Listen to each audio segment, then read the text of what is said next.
Hello friends, welcome to my YouTube channel pharmacist Hasnain. आज हम diabetes mellitus के यानी शुगर के बारे में बात करेंगे। डायबिटीज़ मेलिटस जो है ये एक वो बीमारी है जिसमें बॉडी आपकी इंसुलिन या तो बना नहीं रही है या प्रॉपरली यूज़ नहीं कर पा रही है।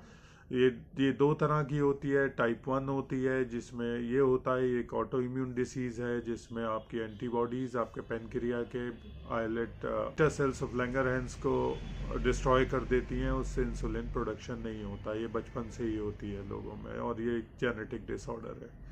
और डायबिटीज़ टाइप 2 है, इसके बारे में हम डिटेल में बात करेंगे।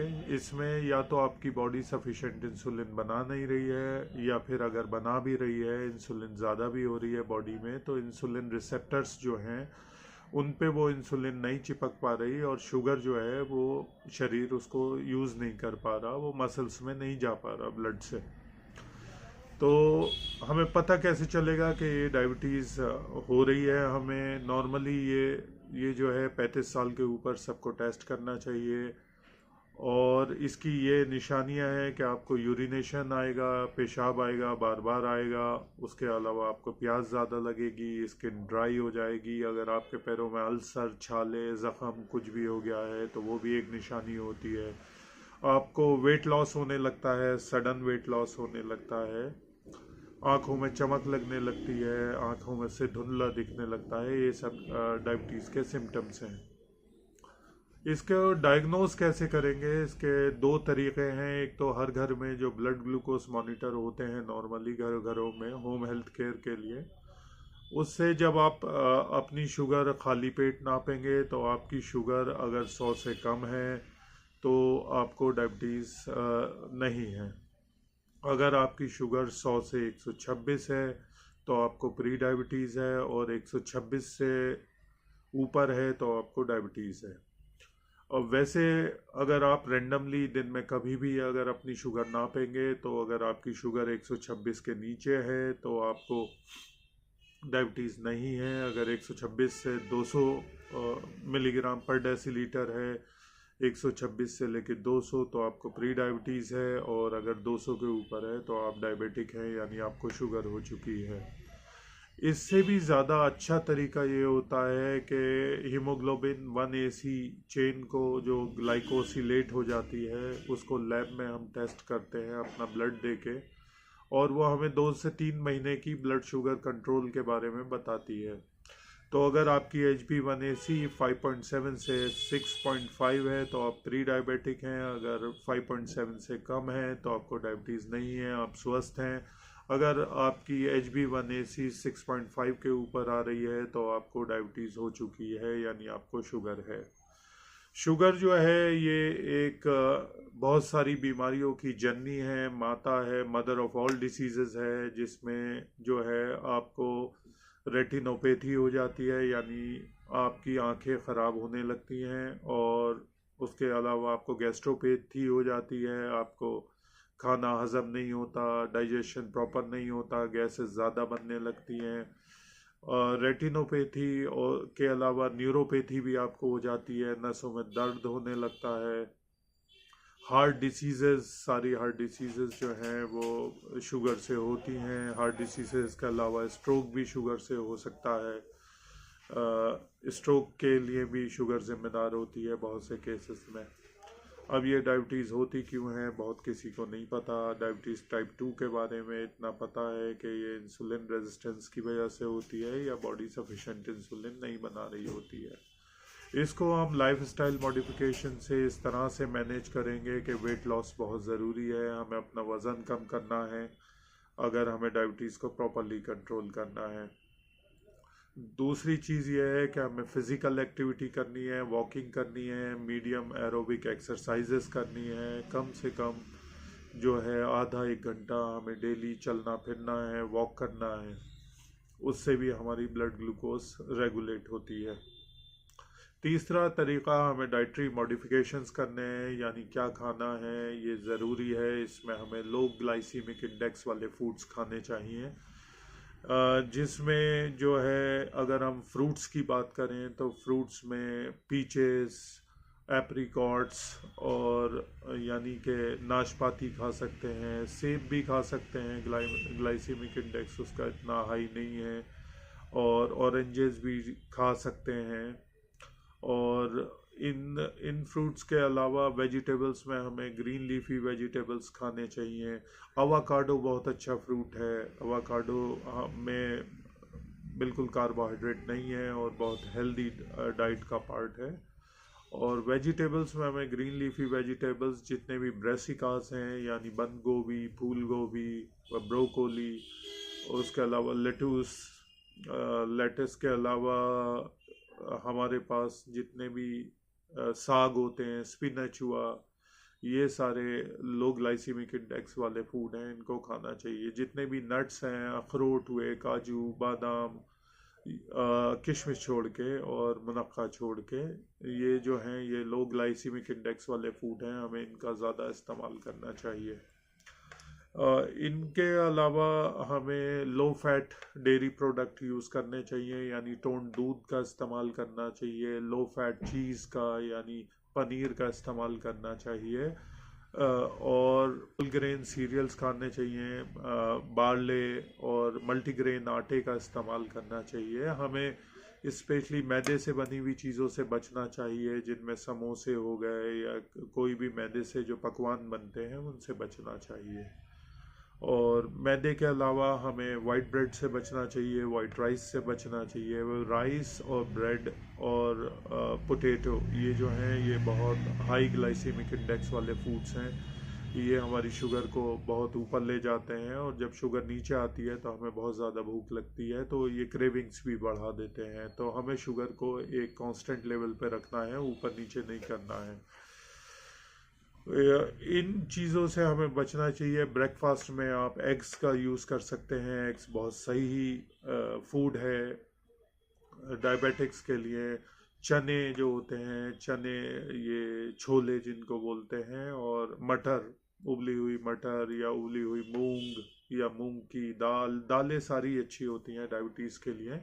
तो हमें डाइट्री यानी खाने से में इन चीज़ों का ख्याल रखना चाहिए। जिन चीज़ों को हमें नहीं खाना चाहिए फलों में, जैसे अंगूर हुए, आम हुआ या अनार हुआ, इनसे बिल्कुल बचना चाहिए। अच्छा, खीरा, ककड़ी, चुकंदर, लौकी, ये जितने भी हैं, घिया, टिंडा, तुरई, ये बहुत अच्छे हैं डायबिटीज़ के लिए। आयुर्वेदिक तरीके से अगर हम देखें तो मैं मानता हूँ कि अगर आपको प्री डायबिटीज़ है तो हमें इन सब चीज़ों का इस्तेमाल, इन सब चीज़ों को कर लेना चाहिए। यानी कि हमें वॉकिंग भी करना चाहिए, वेट लॉस करना चाहिए, और खाने का भी ख्याल रखना चाहिए। रिफाइंड शुगर्स जितनी भी हैं उनसे बचना है, जिसमें सोडा, किसी भी तरह की कोल्ड ड्रिंक उसको नहीं पीना है।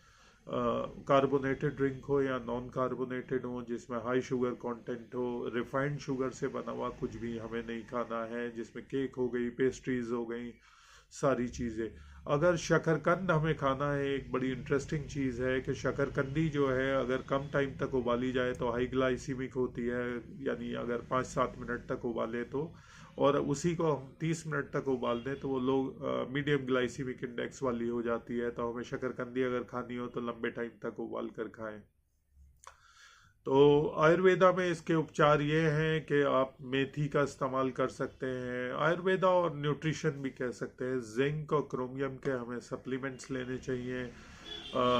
विटामिन बीज का इस्तेमाल करना चाहिए, बी कॉम्प्लेक्स का। ओमेगा 3 बहुत अच्छी चीज़ है, इसको खाना चाहिए। ये हेल्प करती है डिले करने में, इसके सारी जो मॉर्बिडिटीज़ होती हैं, यानी चीज़ें जो ये ख़राब करती है शुगर, उन चीज़ों को देर से ख़राब होती हैं। तो ओमेगा 3 फिश ऑयल में होता है, मछली का इस्तेमाल करना चाहिए। मछली का तेल के कैप्सूल ओमेगा 3 खाने चाहिए। ये सारी चीज़ें हैं। इसके अलावा मेथी और दालचीनी, करेला, जामुन और नीम। नीम के बारे में बहुत स्केप्टिकल है लोग। कुछ लोग इसको टॉक्सिक भी मानते हैं और कुछ लोग इसको सही मानते हैं। जो आयुर्वेदा के प्रैक्टिशनर्स हैं वो सही मानते हैं, मॉडर्न मेडिसिन इसको टॉक्सिक मानती है।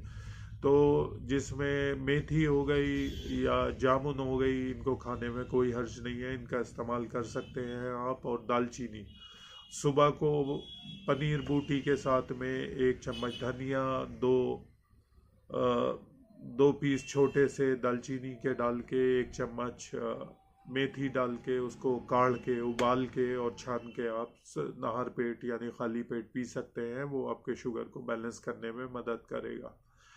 अच्छा, रिसर्च ये बताती है कि डायबिटीज़ में विटामिन डी का भी एक रोल है। तो विटामिन डी जो है, जैसे कि नॉर्वे में ये रिसर्च हुई कि जब गवर्नमेंट ने कोड लीवर ऑयल बच्चों को मैंडेटरी कर दिया यानी कंपलसरी कर दिया, तो वहाँ पर डायबिटीज़ इंसिडेंस घटे, यानी डायबिटीज़ अकरेंस जो डायबिटीज़ हो रही थी वो घटने लगे। तो उससे हमें ये पता चला कि विटामिन डी भी बड़ी मुफीद होती है। विटामिन डी ऑलमोस्ट सारी जो पॉपुलेशन शहरों में रहती है, फ्लैट सिस्टम में रहती है, जिनको सफिशेंट सनलाइट नहीं मिल पाती, उन लोगों में डेफिशिएंसी होती है। तो विटामिन डी जो है, आप डेली 2000 से 4000 IU एक कैप्सूल डेली खा सकते हैं। ये फैट सॉल्युबल विटामिन है, एक्यूमुलेट होता है बॉडी में, तो इसको डॉक्टर के परामर्श से ही खाएं। स्पेशली विटामिन डी जो 60,000 IU वीक में एक बार दी जाती है, उसको सिर्फ हमें हफ्ते में एक ही बार खाना है और बिना डॉक्टर के परामर्श के नहीं खाना है। अगर डायरेक्ट आपको एज ए न्यूट्रिशन सप्लीमेंट लेना है तो आप 1000 से लेके 2000 IU पर डे के हिसाब से ले सकते हैं। कोड लीवर IU का भी कोड लीवर ऑयल का भी इस्तेमाल कर सकते हैं। ये बहुत रिच होता है विटामिन ए में भी और विटामिन डी में भी। ये आपको रेटिनोपैथी से भी बचाएगा। डायबिटिक फुट अल्सर जो होते हैं, हमें पैरों की बहुत देखभाल करनी है, इनको प्रॉपरली वॉश करना है, क्लीन करना है, उस पर एक मॉइस्चराइज़र लगाए रखना है, प्रॉपर चप्पल जूते पहनने हैं, क्योंकि आपको जब पैथी हो जाती है डायबिटीज़ से तो आपका एहसास ख़त्म हो जाता है, तो आपके पैर कहीं ज़ख्मी हो जाते हैं, आपको पता नहीं चलता, फिर वो ज़ख्म में जो है इन्फेक्शन हो जाता है और उस इन्फेक्शन की बहुत देखभाल करनी है। अगर आपको इन्फेक्शन हो चुका है या पैरों में ज़ख़म हो चुके हैं तो आपको एक अच्छी एंटीबायोटिक ऑइंटमेंट यूज़ करना चाहिए। ज़ख़म को प्रॉपरली क्लीन करके या तो म्यूप्रोसिन या फ्यूसिडिन की क्रीम लगानी चाहिए, और ज़ख़म ज़्यादा बड़ा है तो आपका डॉक्टर आपको एंटीबायोटिक्स भी देगा। मॉडर्न मेडिसिन में डायबिटीज़ का ट्रीटमेंट कई तरह से होता है। कुछ मेडिसिन ऐसी होती हैं जो इंसुलिन को बढ़ाती हैं, यानी जिनको खाने से इंसुलिन बढ़ती है, जिसमें ग्लाइमफ्राइड, ग्लाइकोलाजाइड, ग्लाइबेनक्लामाइड, ये सारी मेडिसिन होती हैं। इनको डॉक्टर्स जो हैं वो खाने से पहले बताते हैं, खाली पेट खाने के लिए बताते हैं। वैसे अमेरिकन डायबिटीज़ एसोसिएशन के अकॉर्डिंग अगर किसी को नई नई डायबिटीज़ डायग्नोज हुई है और उनका ब्लड शुगर लेवल इतना हाई नहीं है, तो उनकी ड्रग ऑफ फर्स्ट चॉइस जो है वो मेटफॉर्मिन दी जाती है। मेटफॉर्मिन जो है ये आपका डॉक्टर 500 मिलीग्राम से लेके मैक्सिमम 2200 मिलीग्राम तक दे सकते हैं। मेटफॉर्मिन उससे ज़्यादा नहीं दे सकते। ये आपकी HB1AC जो है इसको ऑलमोस्ट 0.5% गिरा देती है, और जैसे वो 7.5 आ रही है तो उसको 7 कर देती है। 500 मिलीग्राम वंस अ डे अगर कम बढ़ी हुई है, वरना ट्वाइस अ डे, ये आपका डॉक्टर डिसाइड करेगा आपकी शुगर लेवल देखकर। अगर खाली मेटफॉर्मिन से कंट्रोल नहीं हो रही है तो जो है मेडिकेशंस भी हैं, जिसमें GLP-1 है, एक्सेनाटाइड, लाइराग्लूटाइड, ये इंजेक्टेबल होती हैं। ये भी आपका डॉक्टर सी डोज डिसाइड करेगा, और ये भी आपका HB1AC 0.5% तक गिरा देती हैं। ये बहुत एक्सपेंसिव मेडिकेशंस होती हैं, इसलिए नॉर्मली विदेश में इनका इस्तेमाल ज़्यादा है, हमारे भारत में बहुत कम है। अगर इसके अलावा भी कंट्रोल नहीं हो रही है तो GLP-1 के बाद DPP-4 इनहिबिटर्स हैं। DPP जो है डाइहाइड्रोपेप्टाइल पेप्टिडेस जो है, ये एक एंजाइम है जो GLP को तोड़ता है। उस एंजाइम को हम अगर रोक दें तो GLP-1 बढ़ जाता है, उससे इंसुलिन का प्रोडक्शन बढ़ जाता है। इसमें सीटाग्लिप्टिन, टेनाग्लिप्टिन और विल्डाग्लिप्टिन ग्लिप्टिन्स आती हैं, और ये ग्लिप्टिन्स जो हैं ये आपको के HB1AC परसेंटाइल को 0.25 परसेंटाइल को गिरा देती हैं। अगर इनसे भी आपकी ब्लड शुगर कंट्रोल नहीं हो रही है तो फिर सल्फोनाइल यूरियाज का इस्तेमाल होता है, जैसे कि मैंने पहले बताया था आपको। उनमें ग्लाइमप्राइड, ग्लाइक्लाजाइड, ग्लाइबेनक्लामाइड, ये सब ब्लड शुगर आपकी बहुत गिरा देती हैं, और ये जो है खाने से पहले दी जाती हैं। और इनका साइड इफ़ेक्ट दो होते हैं, एक तो वेट गेन होता है और दूसरे ये हाइपोग्लाइसीमिया कर देती हैं, यानी आपकी शुगर जो है वो नॉर्मल से भी नीचे आ सकती है। जबकि मेटफॉर्मिन और जो ग्लिप्टिन्स थे, विल्डाग्लिप्टिन और सीटाग्लिप्टिन और टेनाग्लिप्टिन, उनसे ब्लड शुगर नीचे नहीं गिरती नॉर्मल लेवल से, यानी हाइपोग्लाइसीमिया वो नहीं करती है। तो इसलिए आप जब भी ग्लाइमप्राइड, ग्लाइकोलाजाइड, ग्लाइबेनक्लामाइड या इस फैमिली की कोई भी ड्रग अगर आप लेंगे तो वो खाने से आप आधा घंटा पहले ले लें, और उसके बाद खाना बहुत ज़रूरी है, यानी नाश्ता आपको करना चाहिए, वरना आपको हाइपोग्लाइसीमिया भी हो सकता है। यहाँ पर मैं आपको बताता चलूँ कि हाइपोग्लाइसीमिया बहुत डेंजरस है।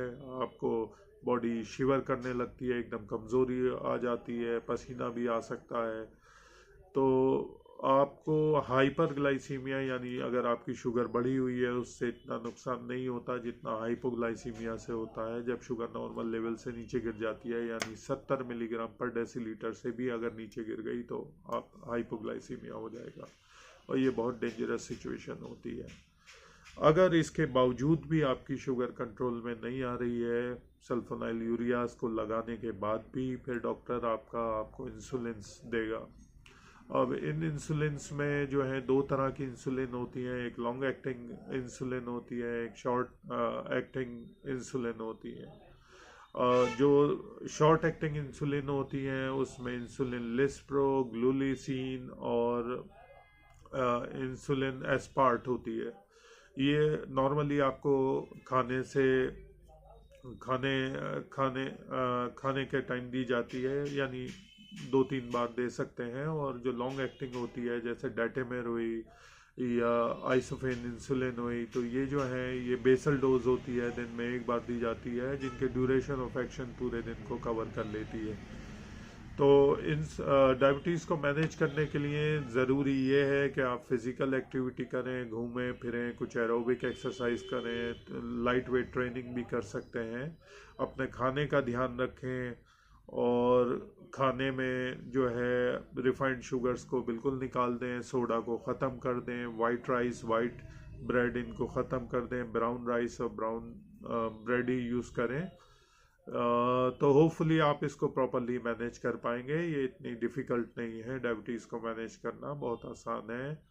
आप में थोड़े डिसिप्लिन की ज़रूरत है, और ये आपके लाइफ को भी बढ़ाएगा और आपकी मॉर्बिडिटी को भी कम करेगा। यानी आप में रेटिनोपैथी, न्यूरोपैथी यानी किडनी डिसीजेस भी नहीं आएंगी। किडनी डिसीज़ भी एक साइड इफ़ेक्ट, इसका लॉन्ग टर्म इफ़ेक्ट है डायबिटीज़ का। और हार्ट से भी बचे रहेंगे आप। और बाकी अगर आप प्री डायबिटिक्स हैं तो आपको लाइफ स्टाइल चेंजेस 100% करने चाहिए। अगर आपको डायबिटीज़ है तो आप ज़्यादा न्यूट्रिशन सप्लीमेंट्स या लाइफ स्टाइल चेंजेस पे डिपेंड नहीं हो सकते, आपको ट्रीटमेंट प्रॉपर लेना चाहिए। तो होपफुली आपको ये वीडियो पसंद आई होगी, बहुत इन्फॉर्मेटिव लगी होगी। Thank you for tuning in, और अगली बार एक नई वीडियो के साथ आएंगे। Thank you so much, have a good day, bye.